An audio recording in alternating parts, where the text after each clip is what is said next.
birds are chirping. Good morning to you. The birds are chirping. Good morning to you. The birds are chirping. Yo, man, that money bring the Birdman. Throwing money while she twerking.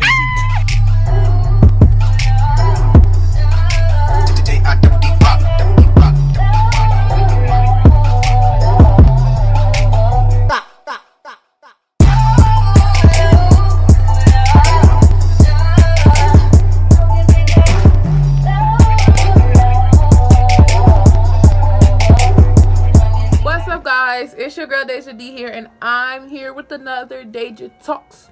And today I'm here to talk about the tea on really being in advanced classes. Does it make a difference? Does it not make a difference? Are we smarter? Like, what's the dealio?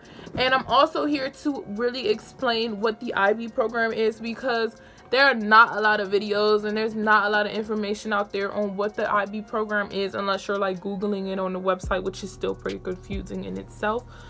Before we get started, if you're not subscribed, be sure to subscribe. At the end of the video, I'll leave my face, and you can always scroll down to subscribe, or if you're on a desktop, you could just click my face right here, and that will make you subscribe to my channel. Also, give this video a thumbs up if you find any of these tips useful. If you plan on joining advanced placement programs or the IB program or just honors programs in general. And in the comment section, let me know if you're in a program, and also some tips that you want to leave out there for somebody else. I know my IB friends are watching this video, so if there's anything that I left out, leave it in the comment section, guys, because we need to get more information out on our program in general, because y'all know it ain't nobody there to explain the program except for the kids that's in the program. So first, I'm going to talk about advanced placement programs in general. That will be AP, IB, honors, everything. I haven't taken any AP classes, but just general questions on being in higher level classes in general. I used to be in middle school. I've been taking advanced classes since I was in elementary school. I guess I'm just that smart. So first things first, are we smarter than regular students? This is a question that I get asked a lot, and this is a discussion that we have a lot in our classes. And I'm the type of person who never likes, it's a difference of being confident and cocky, and it's a difference of saying I don't like saying I'm better than anybody, because everybody's different in their own way. Like, yeah, you supposed to gas yourself up like, yeah, I'm the top dog. Yeah, you're supposed to feel like I work hard, so I deserve to be acknowledged for that, and you will be not acknowledged for that. But you can't say that you work harder than anybody or that you're smarter than anybody, because that's subjective, basically. Like, everybody's opinion on how you're smart. Like, you could be book smart but be dumb in the streets, or you could be street smart and be dumb in the books. Like, everybody's opinion on if you're smarter than somebody or not is different. Now, I will say when you take advanced classes, it does require a lot of discipline. So people may feel like you're smarter. So I just really think that I don't want to say anybody's smarter than anybody. I just think the program itself requires more discipline than I think other classes require. Like, your teachers are expecting more of you and you have more to lose if you're in a program. Like, they'll put you on academic probation, whereas if I was in a regular general ed class, then it was kind of like, you know, if you failing, that's on you. But if you failing in a program, or if you get like under a C or something, then they'll kick you out the program. So I feel like it's higher expectations out of you. So it makes you more disciplined, and it makes you smarter than everyone else, if that's how you want to look at it. But I don't like saying I'm smarter than anybody, but I do like to pat myself on the back when I know I work hard and I deserve it. Is it more work being in an advanced class? Yes, it is. Like I just said, they're expecting more of you. A lot of my teachers say, oh, you're getting college credits for this course, so we're going to give you harder material. And for me, I'm not in college, but you already know how it is. It's not that you're getting a lot of work. It's just when you get assignments, they're very big. Like, 11th grade year is probably, like, I haven't been to senior year, but I'm pretty sure 11th grade year is one of the hardest years in high school.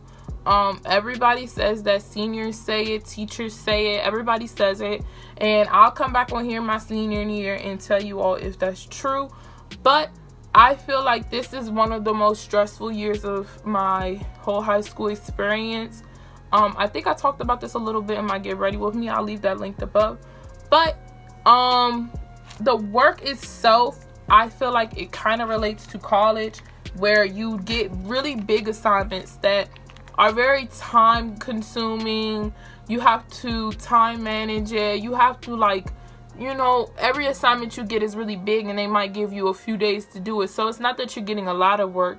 Like, it's not like a teacher's giving you like 5 assignments in one night. They'll just give you like a really, really big assignment, and it'll be due, you know, the next time you have that class. And it's like, whoa, this is a really big assignment. And then it's like, if all your teachers are giving you really big assignments at the same time, then you're really stressed out. Or sometimes your teachers, they like to be buttholes, and they'll give you an assignment like that day you have their class and make it due the next day, even when you don't have that class. And it's just like, look, sis, I have other work to do. Like, don't be giving me assignments if I don't have your class that day. Like, that's the worst.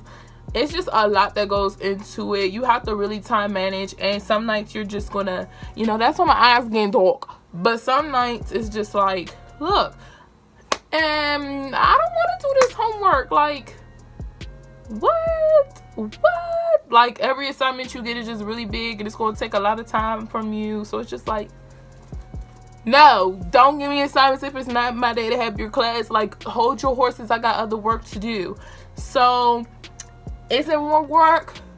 No. Is it big assignments? Yes. So that's just all I can say as far as my school with IB, and that's just as far as my feelings with it. Like, some kids may think, yeah, we get a lot of work. I feel like we do get a lot of work, but not at the same time. I just think when we get work, it's just like really, really big assignments, like papers to write or essays to write, and a lot of things to just, like, really big things like projects, essays, rather than a worksheet. You get what I'm saying? So that's how I feel. So certain programs, such as some kids take, I guess now I'm about to start moving into the IB questions, because I really want to inform you all and give you all the tea. It's a lot of information out there that you might not know. So how do you get into the program? Let's start there. I didn't have to, some kids had to write essays to get in. Some kids had to take a test to get in, and things in that nature. Now, y'all already know I go to Suitland. My home school, like, I guess you could say my boundary school, is Suitland. So a lot of kids in my neighborhood, like, I've always, like, even when I went to Walker Mill Middle School, that was a tag school, and I was like the only person in the neighborhood that went there. It was probably me and 2 other kids that went there for the tag programs. And the kids in our class, like, they lived in Bowie, they lived in Upper Marlboro. Like, I've always been to my boundary school. So kids would be like, where you from? And I'm like, girl, I live right around the corner from the school. They'd be like, well, we wake up at 5 in the morning to get to school. Like, programs like that, they will send a bus out to come get you. Same thing with the VPA program at our school. Same thing with the vocational programs at our school. Like, they will send buses out there to get students, like, from further out away from the school. But this is my boundary school. Like, I wake up, the school bus be coming at 8 o'clock, and I get to school. Like, you know what I mean? So I always went to my boundary school, and because I was in the tag program at Walker Mill, it was kind of like automatic. Like, I just automatically, all I had to do was, like, sign up, just sign my name and stuff, and I was automatically in the IB program. But some kids, they had to, like, take tests. Some kids had to write papers. Like, they had to do different things. So just, if your school, that, like, if your middle school or whatever, kind of, like, requires you to do different things, like, just make sure, like, see what you got to do to join the IB program. And another thing with it is, every year that I was in IB, you had to apply to continue the program. Like, my 9th grade year, once I was in IB, I had to apply the end of that year to be back in it. 10th grade year, and that's the same thing with AP too. You have to apply every year to stay in the program, which is kind of weird, but whatever, it ain't hurting nobody. And every year that I applied, I had to get like teacher recommendations. What requirements are there? Like I said, you just have to have good grades in school, basically. Like, I'm not sure the GPA, but I'm pretty sure it can be like a 0.5. But like, you have to have a good GPA. And if you're in high school and you're trying to get into the IB program, you could join. Like, I was in it all my years, but some kids, like, they joined their 10th grade year, and the last year that you have to apply is your 11th grade year, because certain classes for IB, like, oh, this is so much information. So your 9th and 10th grade year, they call it PDP, which is pre-diploma program. So you're technically not an IB student until your 11th and 12th grade year. Because then it's like IB Part A and IB Part B. But me, I started taking Spanish. So I'm finished my Spanish this year. I started taking Spanish in 7th grade. So I started my first technical IB class my 10th grade year, which was IB Spanish A, and this year was IB Spanish B. We'll get more into that a little bit later. But you have all the way up to your 11th grade year to apply. Once that 10th grade year going into your 11th grade year is, like, once you're going into your 12th grade year, you can't sign up for it anymore because you won't be able to complete the 2-year process of the program, just because whatever. And the difference between being an IB diploma candidate, and an IB certificate is an IB diploma candidate, which is me. Go y'all. It's only like 11 of us, and it's like 40 kids that take IB classes in general. So the difference between being a certificate and being a candidate is, if you are a certificate, that means you take certain classes of IB. Like, you might take IB World Literature or IB Biology, but you don't take no other IB classes. Like, you could pick certain IB classes that you want, or you might take IB Music, or you might take IB History. Like, it's whatever. You could pick whatever classes. Before IB diploma candidates, they get to take, they have all of their classes are IB classes. Like, the highest GPA you can get is a 5.0, basically. So yeah, IB diploma candidates, we take all of the classes, and it's more requirements for being an IB diploma candidate than being an IB certificate. Like, if you're an IB certificate, you don't have to take theory of knowledge, and you don't have to write an extended essay. The issue that I kind of have with IB is they don't give you a lot of wiggle room. Like, they're very strict, they're very structured, and they have like certain, like, they want everybody to be at the same math, they want everybody to be at the same language. Like, your timing, like, you have to do the right timing. And my 6th grade year, like, the year before, the kids that are graduating this year, they had the opportunity to take a test. So when they got to middle school, they were in a high, like, they could skip a math. But me, they didn't offer that in my elementary school. So when I went to middle school, I just was on grade level math. And once I got to high school, they wanted us to be math ahead of what we were. So, like, right now I'm a junior. My on grade level math will be algebra 2, but I was on grade level at first. So they had it to where they wanted us to be ahead. So, like, I had to go to summer school, and summer school was like $300 something, but I'll say the T on that a little later. But yeah, you do have to just make sure. That's one thing you have to check out for in IB. Like, if you're in middle school now, check out the timelines and everything that they want you to be on. Like, you might not be in the right Spanish class. Like, it's just, you really, if you're going to plan on being in IB, I suggest you start looking into what you need to do, like what classes and stuff that you need to do before you get to high school. Like, you might be able to knock some of the stuff out the way. Like, if I was in middle school and I would have known this, I would have asked, could I take a test to skip my math? That way we wouldn't have had to worry about the whole summer school thing. But yeah, just check and make sure and my math would have been the only thing that would have stopped me from being a full diploma candidate. So, you know, if it was more classes, I probably just would have been like, okay, I'm a certificate. But it was just one class, and it was like, come on now, just do this one class so you can be a diploma candidate.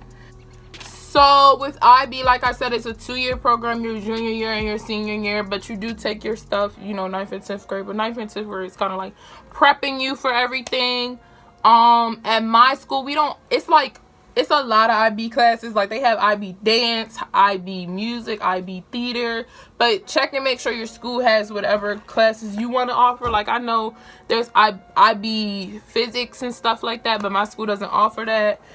Which I ain't really tripping off of because I don't like science like that anyway. Oh, so your 9th grade year, you would take IB biology. Like, they have in my school, like, integrated science or whatever. I didn't take that. I took biology my 9th grade year. And then my 10th grade year, we all took chemistry. And then we had to pick at the end of our 10th grade year, did we want to major in biology or did we want to major in chemistry?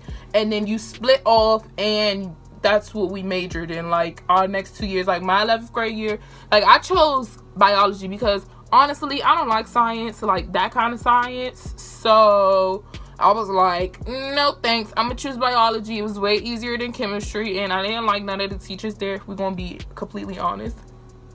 But I felt like I could handle one over the other, and honestly I was just doing it because I had to take a science class, and I felt like I'll be able to just do biology and get, like, I'm gonna be honest with y'all, this is a Deja Talks moment, okay? Like, I don't like science, so why would I pick a hard one with the teacher that is, I already know, going to cause problems? Like, I'm trying to graduate and have a very nice GPA, so we don't got to worry about teachers not putting in grades and doing all this other stuff, but that's for another story, another day.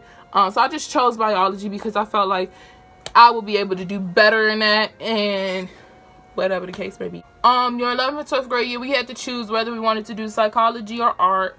I honestly wanted to, like, art is more fun, but psychology, as far as my teacher, I don't really care for him. He's not a bad person. He's just, that class is very boring because of the teacher. And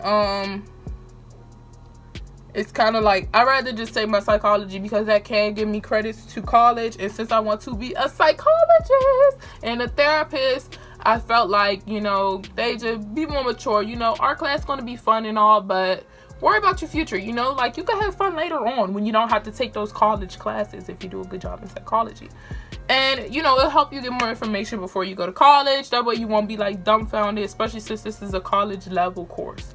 Whatever. So IB is kind of like, you have your first year, which is your junior year. So you'll have, like, IB Literature 1, and the next year will be IB Literature 2. That's another thing that I don't really like about the program, is it gives you every test your senior year. And it's like, in my head, my senior year, I don't want to have to worry about any of this stuff. Like, why can't I just get this over with now? In my senior year, I just be gone with the wind fabulous. Like, come on now. But they, like, you do your part 1 and you do your part 2, and then your part 2 you start doing your IB exams and your orals, and they send all your papers out to English so it could get graded, and you don't even know if you get your IB diploma until July. By July, I'm not going to be worried about high school. Like, honestly and truly, you're not going to know if you passed or got your IB credit or anything by July after you graduate. And if we're going to be completely honest, yes, I would love to get my IB diploma, but by July, I think that's going to be the last thing I'm worried about, because I'm going to be worried about college. Like, by then, you already accepted to college, and it's not like you fail school if you don't get your diploma, like your IB diploma. Like, you're still going to have your high school diploma, and you're still going to pass high school. It's just if you get your IB credits or not. And yes, if you get your credits, it do count towards college, but by then, I think, like, it's kind of like, you either get it or you didn't. It's not, you either get it or you didn't. You already accepted to college by then. Like, come on now. But yeah, we still gonna wish for the best. We still gonna wish for the best, so we don't have to take those classes. We diploma candidates, we have to write a prescribed title for theory and knowledge. If you get a failing grade on your prescribed title, you automatically don't get your diploma. So prescribed title is your theory and knowledge. It's kind of like, you could pass every other test, but if you fail your theory and knowledge, you automatically don't get your diploma, which kind of sucks. But you get to work with your teacher with it. She only gets to look at it about 2 times, but you get to work with your teacher with your prescribed title, so it's not like you're writing it all on your own, and you still have like 3 months to write it. So you could get over it. If you get a certain grade on your IB exams, you don't have to take those courses, or it might minimize your courses, or it gives you credit, so you may not have to take a certain class in college, For example, you might not have to take history in college if you get a good grade on your IB exams, and I believe that's the same thing with AP. So bada bing, bada boom. Okay. Like I said, this is my last year doing my Spanish, so I already wrote my Spanish paper and we sent that out to England. I think in a few weeks I have to do my oral presentation, which is me talking about a picture that they're going to give me like the day of, which is something I don't like. They're going to give me a picture the day of and I have to describe it and talk about it for like 10 minutes. So we gonna wing it like a chicken wing because it's nothing really you could study for. I mean, you could study basic vocabulary words so you know how to like describe different things, but honestly, you see the look on my face? That's how I'm feeling right now. The school is kind of like, come on. Oh, the main thing about being IB, a lot of your classes will be with the same people. Like for me, for example, because I'm a full diploma candidate, I'm in the same class with the same people. Like certain class, like our reading class has 40 kids, but then it's like certain classes like our theory and knowledge, it's only like 11 of us. Or my math, my pre-cal, it's only like 11 or 12 of us. I don't know. I think no, it's 13. It's 13 in my math class, probably like 11 in my like theory and knowledge class or whatever. A lot of people wonder, how is it being an IB? Like, are you isolated? Like, you know, is it like you and then the rest of the school? And in some cases, it is like a lot of people in the program. I mean, it's nothing wrong with staying to yourself, but just me personally, I am a very open person. I do things other than IB. I go to parties at the school. I'm in different clubs at the school. I talk to different people at the school. Like, my circle open. Like, y'all already know about the vlogs. Homecoming vlog. Like, I talk to people outside of my class. And if you choose to talk to people inside your class, I don't think that really matters. Because at the end of the day, we probably all not even go talk to each other after high school. Because you know how people be. But, are we isolated to a certain extent, like as far as classes and everything? But you still in a school, so if you want to branch out from everybody else in the class, like if you want to join other clubs and do other programs and everything like that, ain't nobody stopping you. So the only reason you may feel left out or be isolated from everybody else is if you allow yourself to. Me being in ROTC, I was in the marching band. I go to parties at the school. Before I went in my math class, I used to be in math class with general ed kids, I guess you could say, like regular Common Core kids. I don't even know what you call them. I call them kids at the school, just like I'm a kid at the school.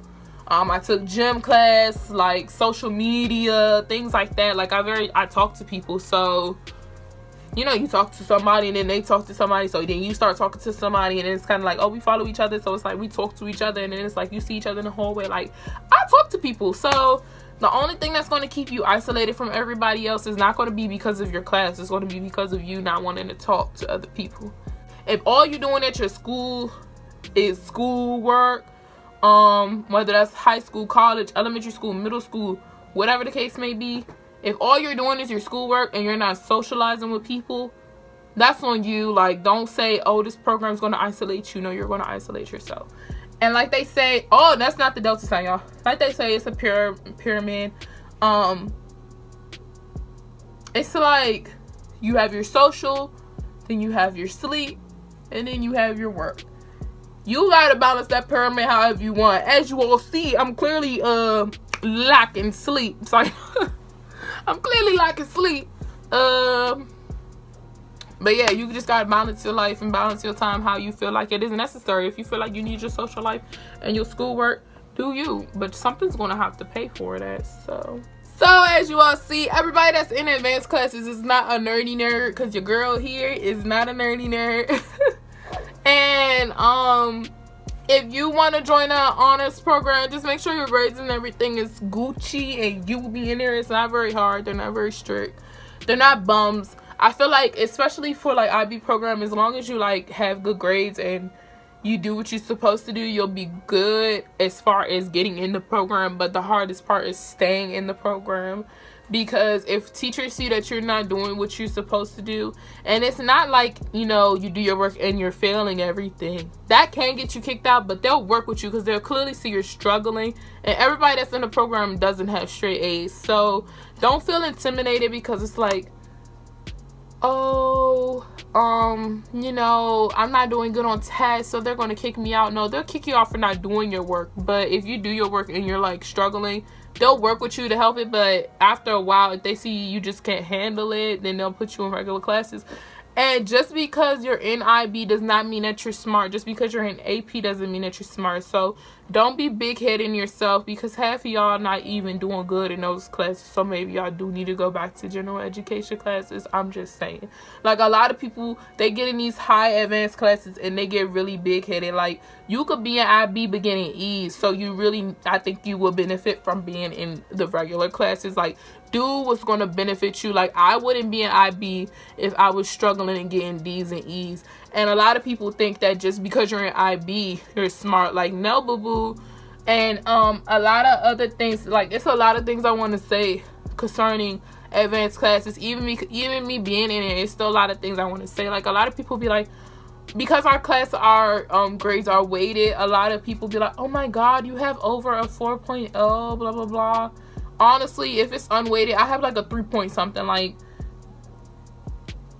yeah, it's good that I have a 4.0 or whatever, or 4.6 or 4.7 or whatever, but just think of it like that's a 3.8, or like, you know what I'm saying? Like, if I have a 4.6, that's equivalent to a 3.6. Like, that don't mean, yeah, it means that I work harder, but they really be big-headed. Like, I could get straight B's and have a 4.0. You get what I'm saying? Like, a lot of people, they use that weighted GPA, and they use the title of their classes of being honors or advanced classes, and they just really feel themselves. And if you're not doing anything that's benefiting you, then it don't matter, because college is not looking for that weighted GPA. They want to see your unweighted GPA. And colleges don't care if you was in AP and you was failing, and they don't care if you was in IB and you was failing. Like, they rather you be in general education classes or common core classes and doing really good than being in advanced classes and doing really bad. Like, do what's supposed to help you. But that's another rant, another day. So yeah, if you want a part 2 to this, because there's way more information that I feel like I could say, or if you want like a legit little rant video on this, let me know. I hope this video was very hopeful. I hope this video was very helpful for everybody. If you plan on joining IB and you got any more questions, feel free to ask them in the comment section, because I will be more than happy to help you get information on that, because I really feel like there's not a lot of information out here on the IB program, or, you know, it's not really a lot of, it's not a lot of information out here in the IB program, and I wish it was. A lot of people don't even know what the IB program is. So, you know, if you want more information on that, let me know in the comment section below. I hope you all enjoyed this video. Don't forget to give this video a thumbs up and subscribe to my channel, and I will see you all in the next one. Deja Z out. Peace.